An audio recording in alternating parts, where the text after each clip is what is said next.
Bismillahirrahmanirrahim. Assalamualaikum warahmatullahi wabarakatuh. Innal hamdalillah nahmaduhu wa nasta'inuhu wa nastaghfiruh wa na'udzu billahi min syururi anfusina wa min sayyiati a'malina. Man yahdihillahu fala mudilla lahu wa man yudlil fala hadiya lahu. Asyhadu an la ilaha illallah wahdahu la syarika lahu wa asyhadu anna Muhammadan abduhu wa rasuluhu la nabiyya wa la rasula ba'dah. Allahumma shalli wa sallim wa barik ala nabiyyina Muhammadin sallallahu alaihi wasallam wa ala alihi wa sahbihi wa man tabi'ahum bi ihsanin ila yaumil qiyamah, tsumma amma ba'd. Hadirin kaum muslimin, bapak-bapak jamaah kajian di Masjid Salman Al-Farisi rahimanallah wa iyyakum, yang semoga kita semua senantiasa dirahmati dan diberkahi oleh Allah Subhanahu wa taala. Alhamdulillah, segala puji dan syukur marilah kita panjatkan kehadirat Allah atas segala nikmat karunia yang telah Allah berikan kepada kita, sehingga alhamdulillah di pagi hari yang berbahagia ini Allah Subhanahu wa taala kembali mengumpulkan kita semua di tempat yang penuh berkah ini, di masjid yang kita cintai ini, Masjid Salman Al-Farisi, dalam rangka melaksanakan kewajiban kita sebagai seorang muslim. Setelah tadi melaksanakan kewajiban sholat berjamaah subuh, kemudian kita melanjutkan ke kewajiban selanjutnya, yaitu bertolabul ilmi, menambah dan terus menambah wawasan ilmu agama kita. Yang mudah-mudahan Allah Subhanahu wa taala senantiasa mencurahkan rahmatnya kepada kita, berikan hidayah pertolongannya, berikan hidayah petunjuknya kepada kita, sehingga di majelis ini kita bisa mendapatkan ilmu yang bermanfaat, mendapatkan ilmu yang berkah yang semakin menambah keimanan dan ketakwaan kita kepada Allah Subhanahu wa taala. Amin ya rabbal alamin. Salawat beserta salam semoga terlimpah curah kepada Habibana Muhammad sallallahu alaihi wasallam, dan juga kepada keluarga beliau, para sahabat, para tabi'in, tabi'in, dan orang-orang yang senantiasa mengikuti jejak langkah mereka sampai hari kiamat nanti. Kaum muslimin rahimakumullah,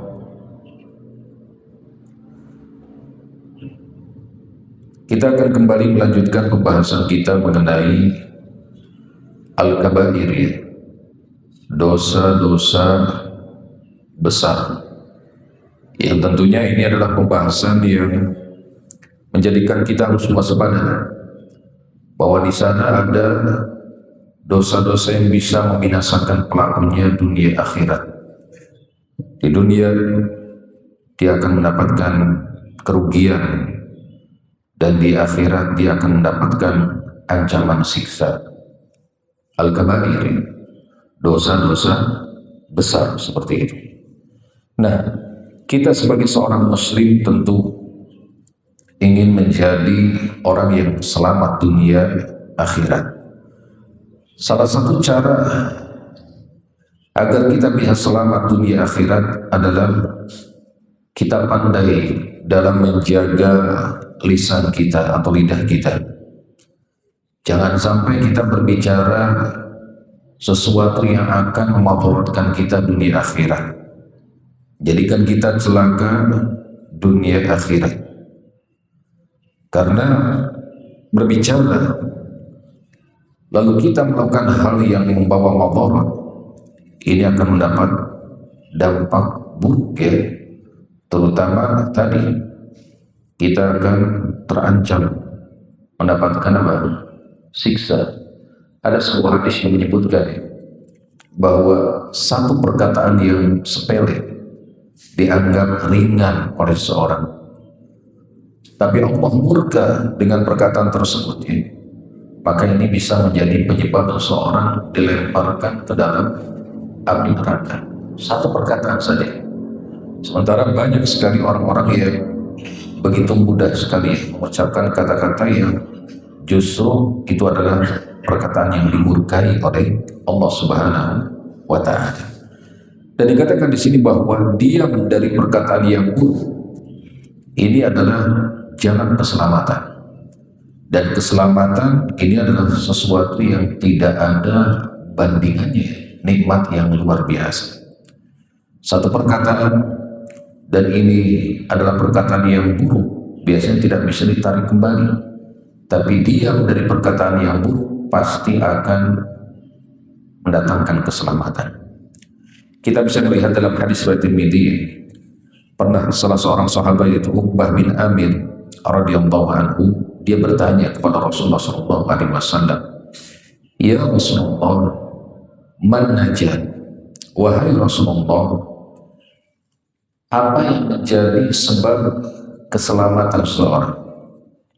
Jadi bagaimana caranya agar seseorang bisa selamat di dunia ini? Maka Rasulullah SAW bersabda, "Amlik 'alaika lisanaka." Beliau menjawab, "Kuasailah lidahmu." Jadi tahan, jaga, jangan sampai dari lisan ini keluar kata-kata yang buruk. Jadi berbicaralah sesuatu yang jika pembicaraan tersebut mendatangkan maslahat. Nah ini adalah sebab apa? Keselamatan. Wal yasaka baituka. Yang kedua, hendaklah rumahmu menjadi luas bagimu. Apa maksudnya?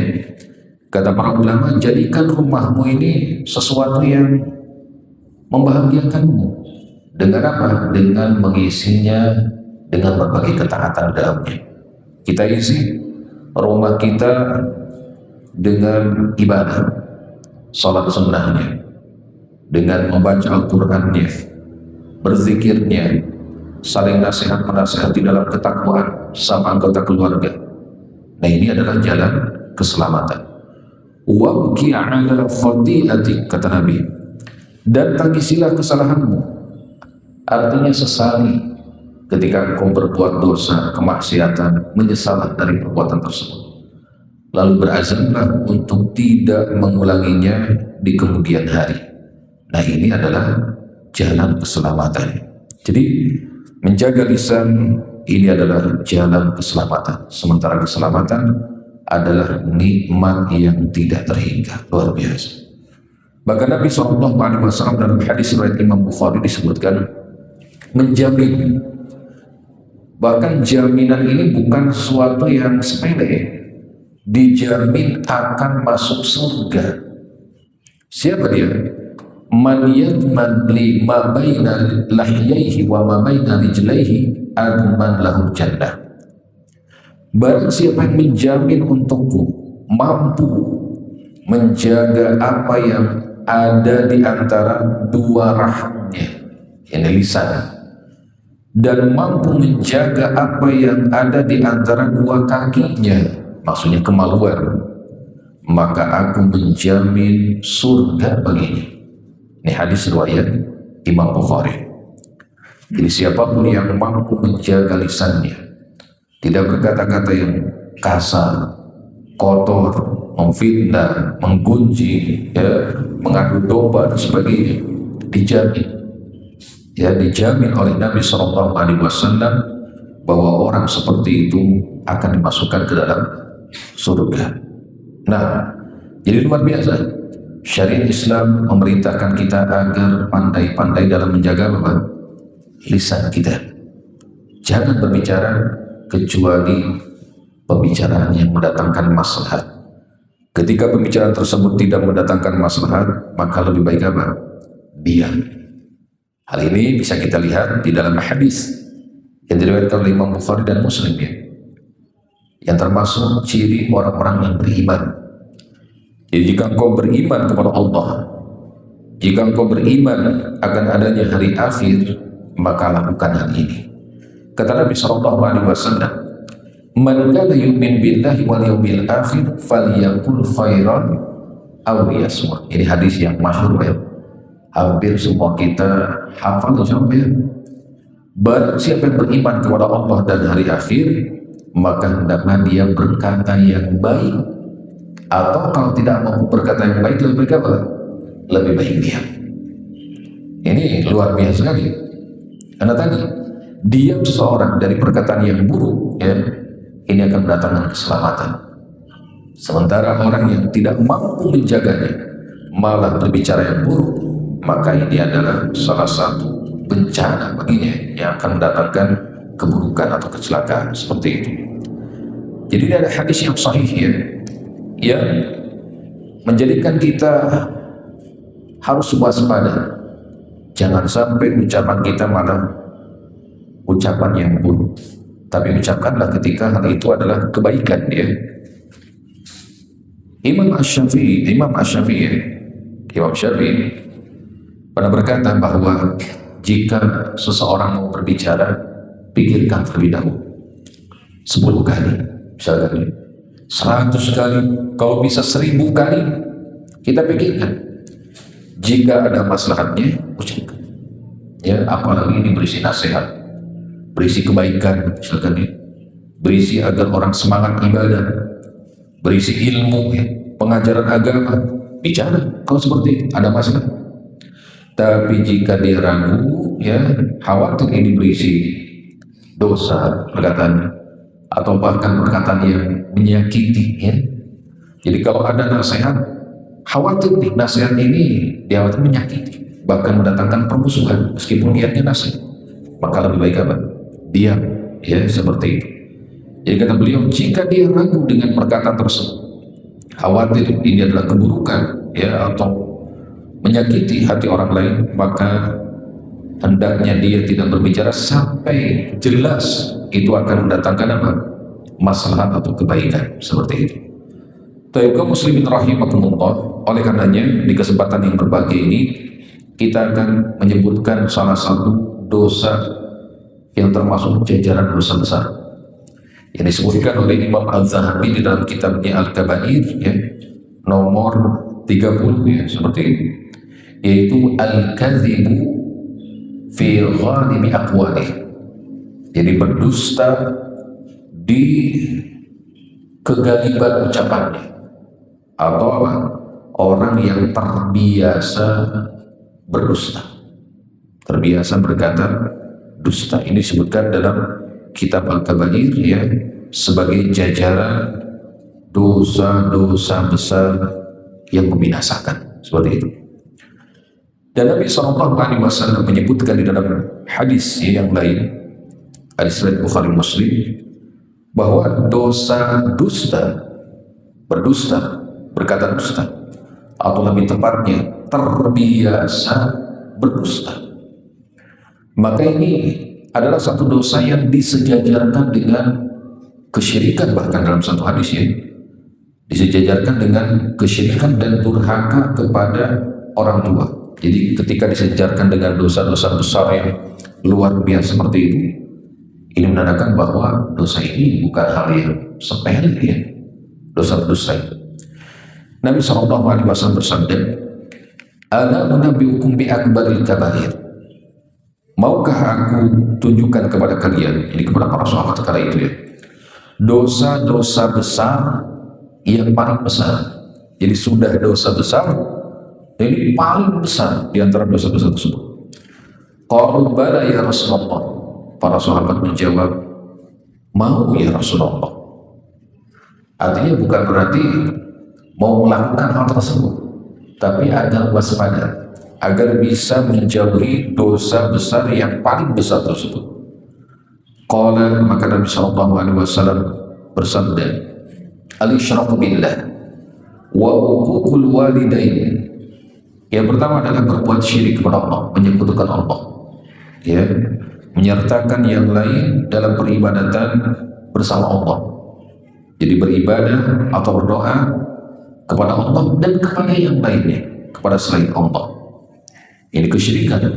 Sebagaimana dahulu, ya, orang-orang musyrikin Quraisy, orang-orang jahiliyah, Mereka yakin dalam rububiyah Allah. Mereka meyakini bahwa yang menciptakan langit, bumi, ya, matahari, bulan, dan lainnya adalah Allah. Yang memberikan rezeki adalah Allah.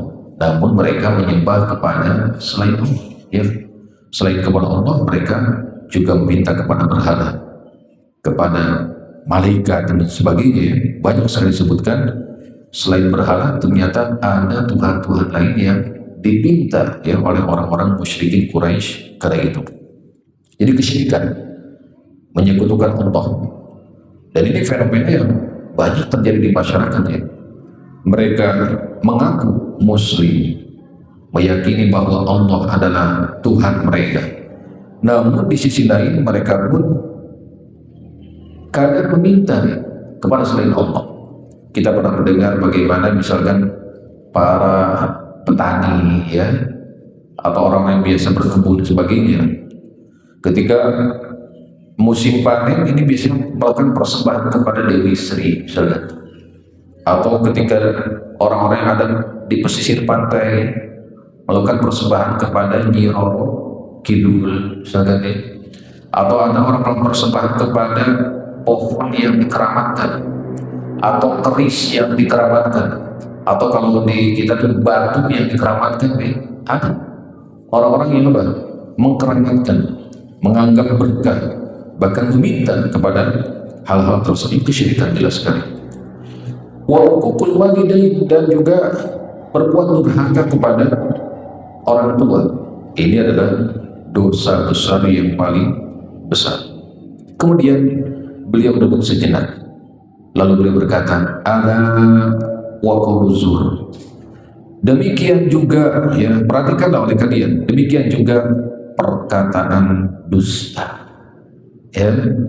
Nah, ketika disejajarkan dengan kesyirikan, dengan berbuat durhaka kepada orang tua, ini menandakan bahwa berdusta ini adalah dosa besar yang luar biasa ya. Dan beliau mengulangi hal tersebut ya, ala wa qawlu zur, diulang-ulang terus ya, sampai kami berkata seandainya beliau berhenti. Ini menandakan bahwa apa? Pengulangan qawlu zur, perkataan dusta ya, ini menandakan bahwa jangan sampai umat ini banyak melakukan apa? Perkataan dusta seperti itu. Kemudian di hadis yang lain disebutkan ya, Nabi SAW menjelaskan tentang perbandingan antara kedustaan dengan lawannya apa? Kejujuran. Ya, kejujuran diperintahkan sementara kedustaan dilarang.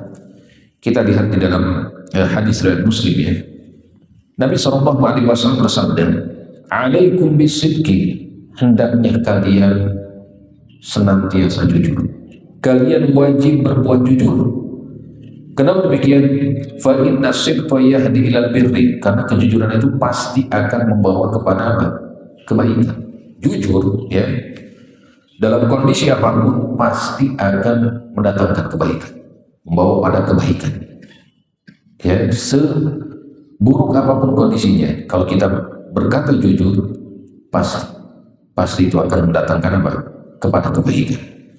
Wa innal birra yahdi ilal jannah, sementara kebaikan akan mengarahkan kita ya, membimbing kita menuju surga, akan membawa kita menuju surga. Setiap kebaikan, setiap amal soleh ya, ini akan membawa seorang menuju apa? Surga. Maka luar biasa ya, ada motivasi buat kita. Orang yang jujur pada akhirnya masuk surga ya. Orang yang jujur pasti akan datang kebaikan demi kebaikan kepadanya. Jujur dalam segala kondisi, yang ada adalah kebaikan. Seperti itu. Bahkan dikatakan oleh Nabi SAW, wa ma yazanu rajulu yasluku wa yataharra sidqa hatta yuktaba indallahi siddiqa. Dan tidaklah seorang yang selalu jujur dan berusaha untuk jujur setiap saat, setiap waktu, dalam setiap kondisi, kecuali pasti akan ditulis di sisi Allah sebagai orang yang paling jujur ya. seseorang yang selalu jujur, seperti itu. Bahkan dikenal di kalangan manusia ini orang yang jujur, orang yang amanah, ya, orang yang senantiasa menjaga rahasia, menjaga amanah, menjaga titipan, sebagainya, akan dikenal. Oleh karenanya kita bisa melihat, ya, Nabi SAW, beliau dikenal di kalangan Quraisy pada saat itu sebagai orang yang paling jujur. Makanya diberikan gelar apa? Al-Amin, ya, orang yang terpercaya, orang yang paling jujur.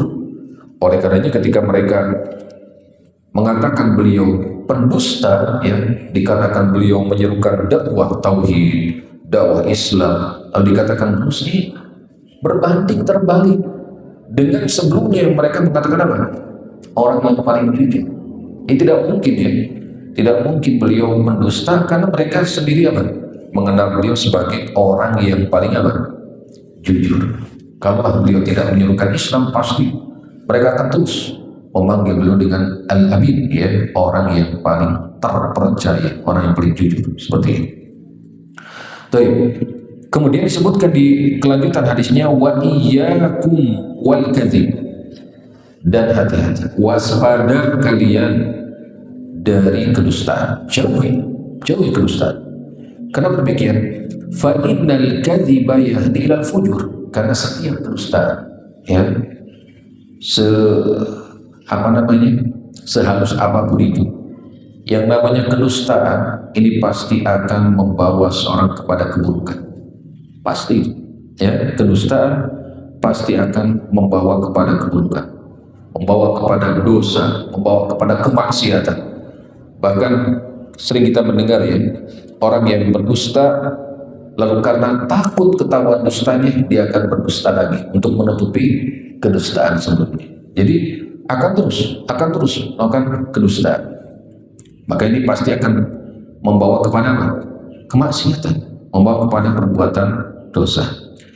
Wa innal fujura yahdi ilan nar, dan yang namanya keburukan, kemaksiatan, perbuatan dosa ini pasti akan membawa kepada neraka, menggiringnya menuju api neraka. Jadi kedustaan, sehalus apapun, sepandai apapun seorang berdusta, pada akhirnya akan menggiringnya di akhirat menuju api neraka.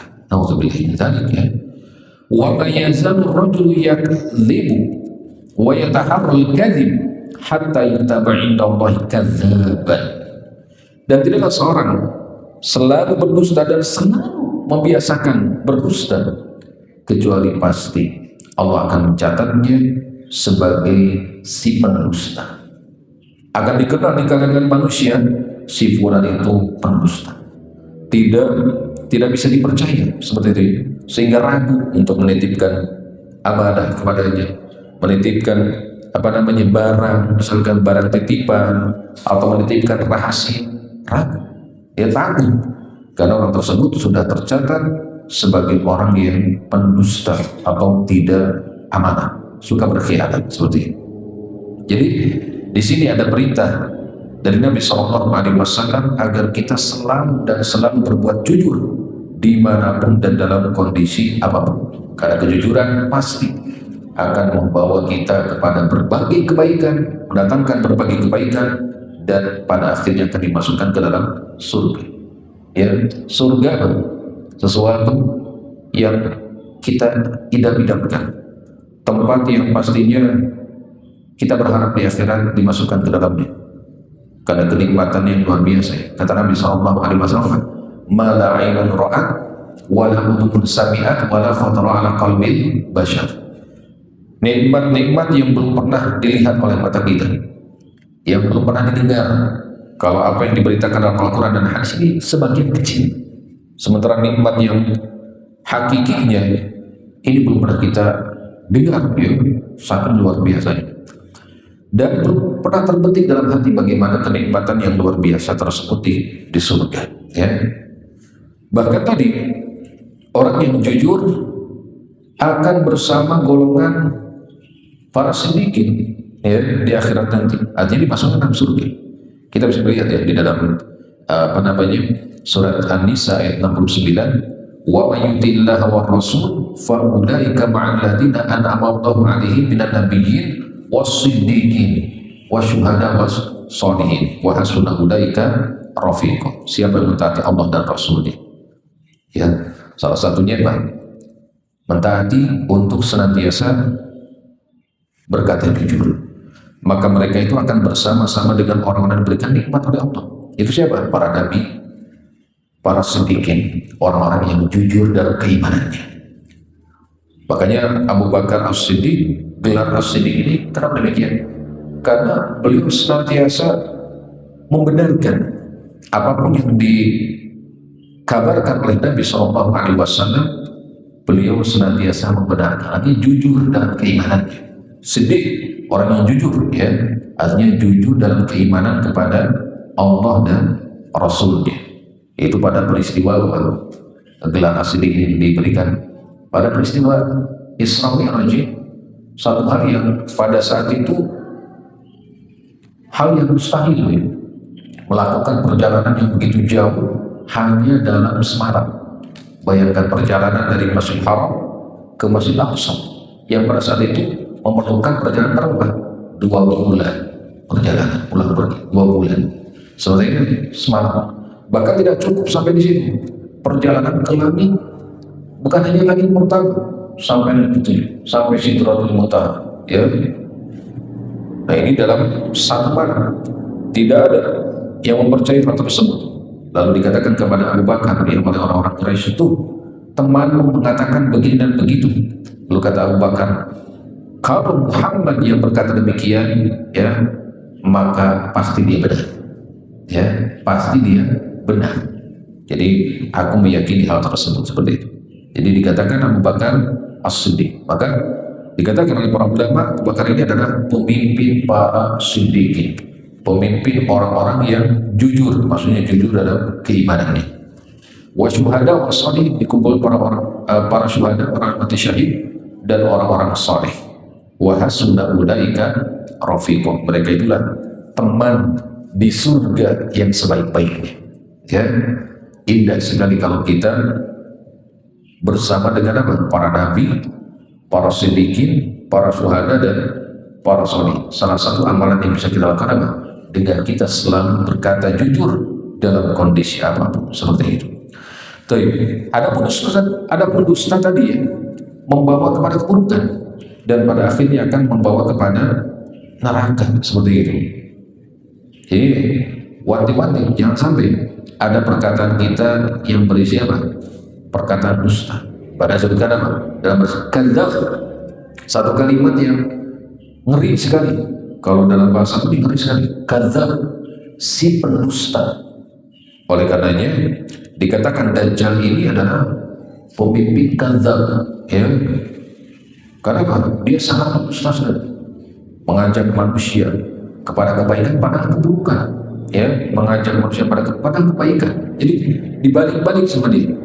Makanya dia dikatakan sama kadzab, ya, si pendusta, seperti itu. Maka wanti-wanti di sini oleh Nabi SAW, jangan sampai ada perkataan dusta yang terucap dari lisan kita. Bahkan lebih jauh kaum muslimin rahimakumullah, orang-orang yang suka berbuat dusta, maka dia dikenal sebagai orang munafik. Kita tahu bahwa orang munafik itu orang yang menampakkan keislaman, namun dalam hatinya mereka menyimpan apa? Kekufuran. Mereka tidak percaya dengan Allah, mereka tidak percaya dengan hari akhir. Mereka kalau melaksanakan sholat malas-malasan. Ya, pernah saya bahas di sini, ya. Wa idza qamu ila sholati qamu kusala. Jadi ketika mereka mengerjakan sholat, mereka mengerjakannya dengan apa? Malas-malasan. Yuraunan nas. Mereka hanya ingin dilihat oleh manusia. Kalau tidak ada manusia, mereka nggak mau sholat, malas mengerjakan sholat. Makanya kata Nabi SAW, afdhalus sholati 'alal munafiqin sholatul isya wa sholatul fajr. Sholat yang paling berat bagi orang-orang munafik, sholat apa? Sholat isya dan sholat subuh. Kenapa? Kalau gambaran orang-orang dulu kan, jadi apa? Masih gelap, ya. Waktu istirahat, lagi ngantuk-ngantuknya, ya, sehingga malas mereka. Terutama kondisi gelap pada saat kan subuh gelap, isya gelap.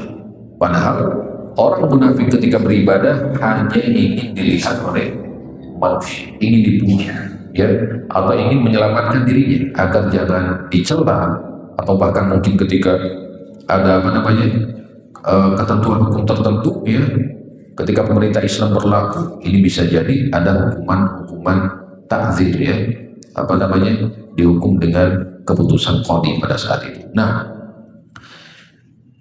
kaum muslimin rahimakumullah, jadi dusta ini adalah salah satu sifat orang-orang munafik. Sering kita mendengar, ya, hadisnya, hadis riwayat Bukhari Muslim. Ayatul munafik salas. Jadi tanda-tanda orang munafik ada berapa? Ada 3. Idza haddasa kadzaba, ketika dia berkata dia berdusta. Jadi kebiasaan. Jadi bukan hanya 1-2 kali, tapi menjadi kebiasaan. Terutama kalau di zaman sekarang, orang-orang yang ditagih utang misalkan, dia misalnya banyak berdusta. Besok misalkan, ketika besok ditagih, besok lagi terus, minggu depan ditagih, bulan depan, seperti itu.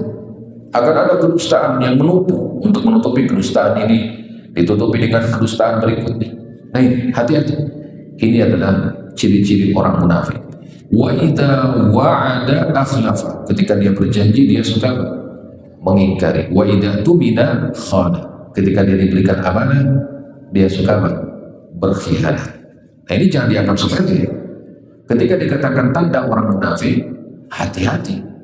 Karena orang munafik yang diancam dengan siksaan yang luar biasa.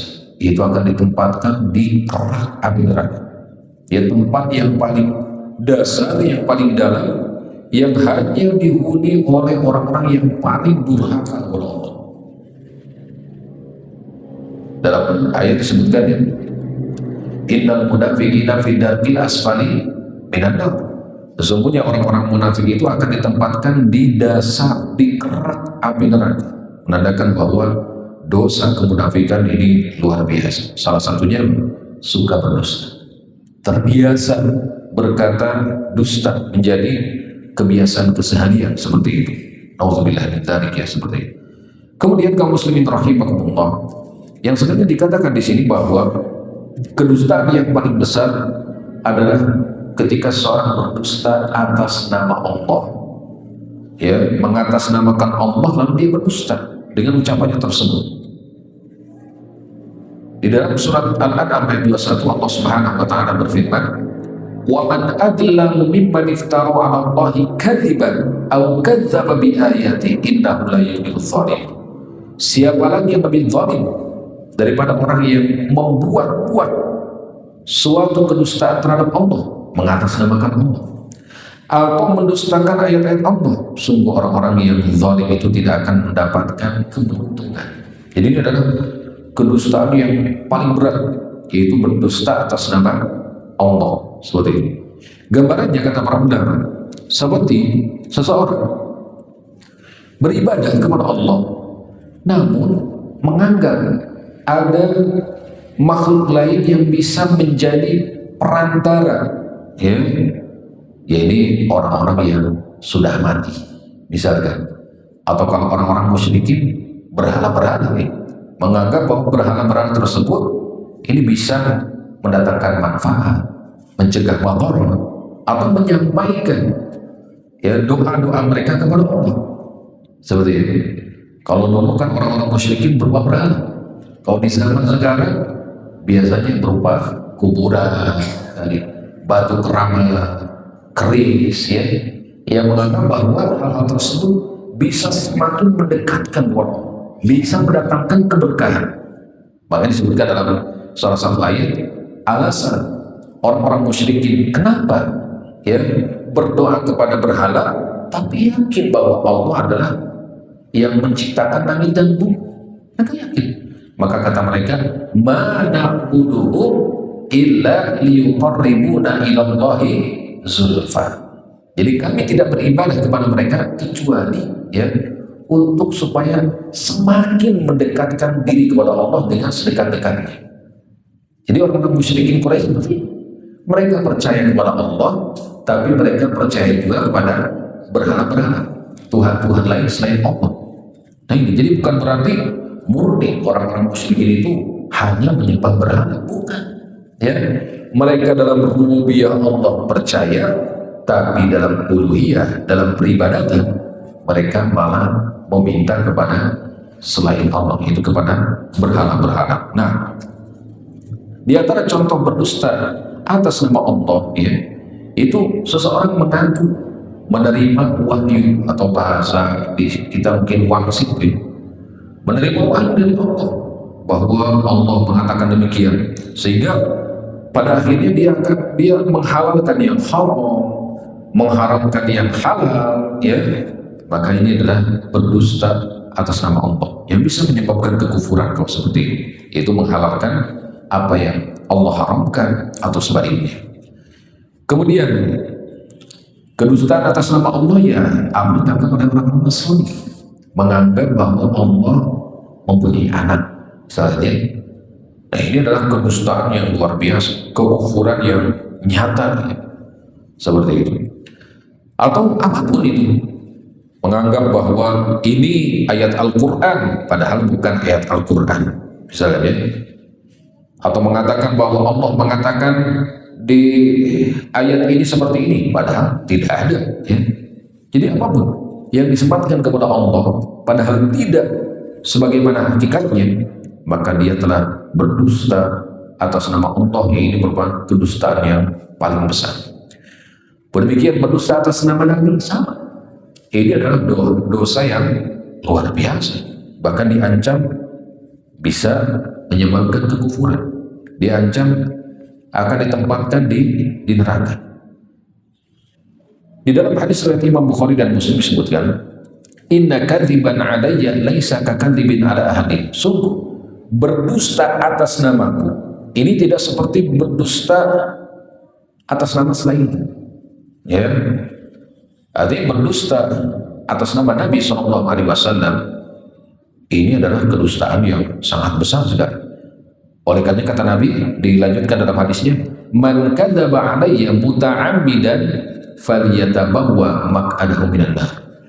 Barang siapa yang berdusta atas namaku dengan sengaja, sadar bahwa dia berdusta tapi membawa-bawa nama Nabi misalnya, ya, maka siapkanlah tempat duduknya di neraka. Artinya apa? Pasti dia akan dimasukkan ke dalam neraka kalau dia tidak bertaubat dari hal tersebut. Ya, kalau dia berdusta menyertakan nama Nabi, ini hadis Nabi padahal tidak ada hadis, misalkan ini sunnah Nabi padahal tidak ada sunnah, misalkan seperti itu, berdusta atas nama Nabi. Atau tadi menghalalkan sesuatu yang dalam hadis-hadis Nabi diharamkan, atau sebaliknya, ya, seperti itu. Nah ini adalah sesuatu yang luar biasa dosanya, dusta atas nama Nabi SAW. Bahkan nanti pembahasan ini akan lebih kita perdalam, ya, di pembahasan dosa-dosa besar yang lebih spesifik insya Allah, ya, itu berdusta atas nama Allah dan berdusta atas nama Nabi. Dan kaum muslimin rahimakumullah, di dalam hadis yang lain Nabi SAW pernah bermimpi, dan mimpi Nabi adalah benar, ya. Jadi para ulama sepakat bahwa mimpi Nabi adalah hakun, benar. Jadi ada hadis riwayat Imam Bukhari, satu hari Nabi SAW bermimpi, beliau didatangi oleh dua orang laki-laki, di mana dua orang laki-laki tersebut membawa beliau, ya, untuk melihat fenomena berbagai siksaan orang-orang yang melakukan dosa. Salah satunya, ya, kedua orang tersebut berkata, intolik, ayo berangkat. Fantolakna fa'ataina ala rajulin mustalakin liqafah wa idza akhar qaimun ali bikallubi min hadid. Jadi kami mendatangi seorang laki-laki yang berbaring terlentang, dan di dekatnya ada laki-laki yang membawa gancu besi, ya, semacam alat besi untuk untuk menyiksa. Lalu laki-laki itu mendatangi satu sisi wajahnya untuk merobek, ya, mulutnya sampai ke tengkuk, dirobek, dan dirobek juga hidungnya sampai ke tengkuk, dirobek matanya sampai ke tengkuk. Demikian siksaannya luar biasa, tidak terbayangkan pada saat. Kemudian dua orang laki-laki itu menjelaskan kepada Nabi SAW tentang siapa, ya, orang yang mendapatkan siksaan tersebut. Wa amma ar-rajul alladhi ataita alaihi yusharsaru shidquhu ila qafah wa madkhiruhu ila qafah wa aynuhu ila qafah fa innahu ar-rajul yaddu min baitihi fayakdzibul kadzba tablughul afah. Adapun laki-laki yang kau datangi tadi, yang kau lihat tadi, ujung mulutnya disobek sampai ke tengkuk, hidungnya dirobek sampai ke tengkuk, matanya dirobek sampai ke tengkuk, dia adalah orang yang keluar dari rumahnya lalu dia berdusta, menyebarkan kedustaan, sehingga kedustaan tersebut mencapai segala penjuru. Kalau zaman sekarang menyebarkan hoax, menyebarkan hoax. Jadi berita dusta tersebut tersebar, orang-orang mempercayainya, bahkan ada berupa amalan, orang-orang banyak mengamalkan, padahal bukan dari ajaran Islam. Atau informasi dusta, orang-orang banyak mempercayai ini, padahal ini adalah kedustaan. Dan orang seperti itu diancam dengan apa? Siksaan yang dahsyat, ya, di dalam neraka seperti itu. Bahkan dalam hadis riwayat Muslim disebutkan, kafa bil mar'i itsman an yuhadditsa bi kulli ma sami'a.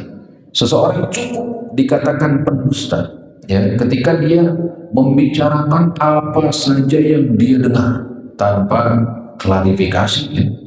Jadi ketika baru sekali mendengar, kabarin ke orang, sekali mendengar, kabarin ke ternyata dusta, ternyata beritanya keliru, ternyata belum pasti, tapi begitu mudah sekali apa? Dikabarin ke orang lain. Makanya kita dalam hal ini harus hati-hati dalam men-share informasi, men-share berita, ya, men-share apapun. Maka kita harus yakin dulu ini adalah berita yang benar, ya, informasi yang memang sesuai dengan kenyataannya. Karena kalau tidak, maka kita termasuk orang yang dikatakan cukup, katanya kata Nabi, cukup seseorang dikatakan berdusta ketika dia menyampaikan apa saja yang baru didengarnya, langsung sampai. Ada kan orang seperti itu, ya? Baru dapat info langsung disebarin, baru dapat info atau melihat sesuatu baru langsung disebarin, simpulan begini dan begitu. Padahal boleh jadi apa yang dia lihat tidak sesuai dengan kenyataannya, tidak sesuai dengan realita yang terjadi, seperti itu. Jadi jangan sampai kita bermudah-mudah melihat sesuatu, kabarin sesuai dengan apa? Imajinasi kita, kayaknya seperti ini, kayaknya seperti itu. Tambahkan orang-orang di zaman sekarang banyak mendramatisme, ya, betul nggak? Membumbuin. Jadi kejadiannya sebentar, tapi bumbu ceritanya ini luar biasa, ditambah-tambah banyak sekali. Makanya banyak sekali kedustaan di zaman sekarang, ya, seperti itu. Pun demikian, kalau kita bisa melihat, ya, orang-orang yang profesinya sebagai pelawak itu luar biasa, ya, banyak kedustaan-kedustaan yang dilakukannya. Padahal Nabi SAW telah mewanti-wanti orang-orang yang berkata dusta liyudhika bihin nas, ya, untuk supaya manusia itu tertawa, ya. Jadi wailun liman yuhaddisu fayakdzibu liyudhika bihil qaum, wailun lah kata Nabi, celaka, binasa, ya, rugi bagi orang yang berbicara dusta hanya untuk ditertawakan oleh manusia. Celaka, sungguh celaka. Oleh karenanya, ya, para ulama telah menyatakan orang-orang yang demikian, para pelawak yang isinya adalah dusta, maka apa yang didapatinya ini bukan harta halal, ya, bukanlah harta halal. Karena apa? Dihasilkan dari dosa besar, berdusta. Hasilnya apa? Dari berdusta seperti itu. Maka kita Jangan merasa bangga ya dengan si fulan, misalkan kekayaannya sangat. Ternyata pekerjaan berdusta. Ya, apalagi para pelawak itu kan kadang memerankan misalnya peran lawan jenis, ya laki-laki jadi wanita, atau kalau wanita jadi laki-laki jarang ya. Satu hal yang tercela dalam Islam, nanti akan kita jelaskan di dosa besar selanjutnya, yaitu tasyabbuh rijal bin nisa. Ini seorang laki-laki yang menyerupai wanita seperti itu, insyaallah ya. Jadi kedustaan ini luar biasa, pasti akan membawa kepada kebinasaan, keburukan. Dan yang terakhir, kaum muslimin rahimahumullah, kita akan menjelaskan apakah ada dusta yang dibolehkan dalam Islam. Nah, pada asalnya kita harus mengingat ya, dusta dalam kondisi apapun sebetulnya diharamkan oleh Allah. Kita harus berusaha dalam kondisi apapun, harus berusaha menjauhi kedustaan sekecil apapun itu. Namun memang dalam syariat Islam ini ada keringanan. Ada keringanan ketika memang kondisinya mendesak. Ya, ini ada dalam hadis, disebutkan dalam hadis riwayat Imam Bukhari dan Muslim. Ya, disebutkan bahwa Ibnu Syihab berkata, walam asma yurakhasu fi syai'in mimma yaqulu nasu kadhibun illa fi thalath. Jadi kata Ibnu Syihab ya, dalam hadis riwayat Bukhari Muslim ini, aku tidak mendengar sesuatu yang diberi keringanan untuk berdusta di dalamnya kecuali pada 3 perkara. Meskipun ada pendapat yang lebih tepat dalam hal ini, nanti namanya bukan dusta tapi tauriyah ya, permainan kata. Jadi bagi yang mendengarnya ambigu lah, kata-kata ambigu ya, sebetulnya jujur, cuma ada permainan kata saja seperti itu, seakan-akan itu berdusta. Nah, 3 hal tersebut, yang pertama adalah al-harbu, ketika dalam peperangan. Yang namanya peperangan kan perlu strategi ya, adanya strategi-strategi yang menipu lawan ya, seakan-akan berdusta seperti itu, maka ini dibolehkan ya. Wal islahu bainan nas, dan ketika mendamaikan kedua orang yang berselisih, kan itu katakan mendamaikan manusia. Sini ada 2 orang yang berselisih, lalu untuk menyatukannya kita berdusta ya, meskipun memang dusta itu secara umum ada benarnya. Misalkan ada 2 orang berselisih, saling membenci ya. Lalu kita katakan kepadanya, wahai fulan, orang yang membencimu itu sebetulnya dia selalu mendoakanmu dengan kebaikan. Di dalam sholatnya selalu doakan ya, agar engkau mendapatkan kebaikan. Nah, secara ini kan seakan-akan berdusta, karena kita nggak tahu apakah dia mendoakan kebaikan secara khusus kepada orang tersebut. Tapi kalau secara umum, setiap orang pasti mendoakan kebaikan untuk umat muslim lainnya, betul nggak? Sering kita berdoa, Allahumma ighfir lil muslimina wal muslimat, betul nggak Pak? Secara umum kita mendoakan kebaikan, maka ini termasuk ya, orang ini yang didoakan kebaikan oleh setiap muslim, termasuk orang yang dibencinya ini. Bagi kita katakan, si fulan yang membencimu ini selalu mendoakanmu dengan kebaikan sebetulnya. Ini nggak tahu aja kan, misalkan ya, akhirnya mereda kan.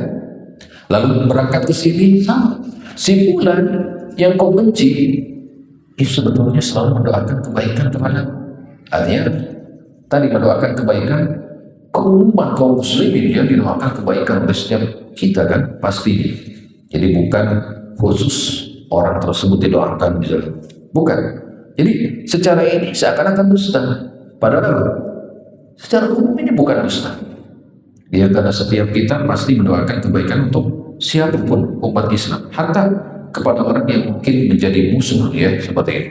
Maka untuk mendamaikan dengan perkataan tauriyah seperti permainan kata seperti itu, ini dibolehkan ya, meskipun ada sebagian pendapat ya boleh meskipun bentuknya kedustaan, namun sangat dikhawatirkan, khawatir suatu saat nanti ternyata ketahuan misalkan itu adalah perbuatan si fulan, berdusta dan sebagainya. Nah, khawatir seperti itu. Meskipun ada sebagian pendapat yang membolehkan ya, isinya apa? Dosa seperti dicontohkan di sini apa namanya di dalam Dr. Mustafa Al-Bugoy seperti itu. Jadi dalam tiga hal ini boleh, namun lebih utama ya tadi permainan kata saja yang lebih selamat ya. Kemudian wahaditsur rajuli imra'atahu, atau sebaliknya perkataan seorang suami kepada istrinya demi yani apa namanya supaya langgeng. Tapi jangan sampai kedustaan di sini ini kedustaan yang apa namanya jelas, misalkan kedustaan yang seakan-akan dusta tapi itu sebetulnya benar. Misalkan engkau wahai istriku adalah orang yang paling orang yang tercantik, misalnya engkau istriku adalah orang yang tercantik. Mungkin di rumah itu adalah yang tercantik ya, tapi sebetulnya ada yang lebih cantik misalnya di luar ya. Seperti itu. Nah, jadi untuk apa? Supaya langgeng ya, menggombal gitu. Tapi gombalan yang benar seperti itu. Nah, jadi untuk supaya apa? Melanggengkan. Nah, ini tiga hal ya. Ketika di dalam peperangan, ketika mendamaikan dua orang yang berselisih, dan ketika seorang suami yakni menggombal istrinya atau sebaliknya ya demi melanggengkan apa namanya rumah tangga seperti itu ya. Nah, kaum muslimin rahimakumullah, tapi dikatakan di sini ya, intinya dusta itu ya harus betul-betul kita jauh sekecil apapun itu. Sekecil apapun itu. Hatta dalam tiga masalah tadi lebih baik permainan kata saja, bukan memang dusta yang terang-terangan. Misalkan kepada istri, saya melakukan ini dan itu, misalkan ya, padahal tidak. Nah, ini dusta. Jangan sebut. Lebih baik apa? Permainan kata saja, gombalan yang memang jujur. Sebagaimana candaan Nabi SAW, saya pernah menjelaskan mungkin di sini. Bagaimana beliau memanggil seseorang, misalkan, ya dzul-udhunain, wahai orang yang memiliki dua telinga, kemari. Orang tersebut kan megang telinganya ya, benar dua telinga, bercanda, tapi candanya apa? Benar. Jadi seperti itu ya. Jadi canda apa namanya tetap harus jujur dalam canda. Demikian dalam menggombal diusahakan apa? Isinya adalah jujur, benar ya. Meskipun dari satu sisi seakan-akan dusta, tapi sisi lain sebetulnya benar secara umum ya. Kaum muslimin rahimakumullah. Nah, ini adalah pembahasan yang menjadikan kita hati-hati, jangan sampai kita berdusta sekecil apapun itu kepada keluarga kita, kepada anak-anak kita. Jangan sampai kita berdusta. Hatta dalam memberi kepada anak atau berjanji, hati-hati, jangan sampai kita tidak menunaikannya. Nah, misalnya, kalau kamu begini begitu, Bapak akan berikan ini dan itu. Harus tunaikan. Ya, nah kalau engkau tidak menangis, nanti Umi Abi misalkan akan berikan makanan ini dan itu. Harus. Jangan sampai ketika tidak menangis misalkan tidak diberi apa-apa. Ini dusta namanya. Hati-hati. Hal yang sepele yang ini bisa menyebabkan seseorang termasuk apa tadi? Orang yang celaka dunia akhirat seperti itu. Jadi kebiasaan berdusta akan membawa kepada kebinasaan. Ya.